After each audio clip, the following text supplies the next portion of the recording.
একজন প্রযুক্তি উদ্যোক্তা হিসেবে বিশ্বজুড়ে পরিচিত ইলন মাস্ক বেশ কয়েক বছর ধরে আলোচনার কেন্দ্রবিন্দুতে আছেন। তার ব্যতিক্রমী ব্যক্তিত্ব বিস্মিত করার মতো। স্পেসএক্স প্রতিষ্ঠার মাধ্যমে সবচেয়ে বেশি আলোচনায় আসেন ইলন মাস্ক।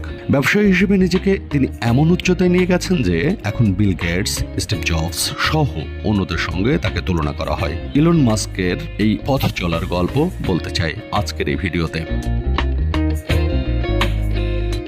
ইলন মাস্ক 1971 সালের 28 জুন দক্ষিণ আফ্রিকার প্রিটোরিয়াতে জন্মগ্রহণ করেন। 3 ভাই বোনের মধ্যে তিনি সবার বড়। তার বাবা একজন সফল প্রকৌশলী, তার মা ছিলেন মডেল ও পুষ্টিবিদ। তার ভাই কিম্বল মাস্ক একজন পরিবেশবাদী ও ভেঞ্চার ক্যাপিটালিস্ট। বোন টোস্কা মাস্ক পুরস্কার বিজয়ী পরিচালক ও প্রযোজক।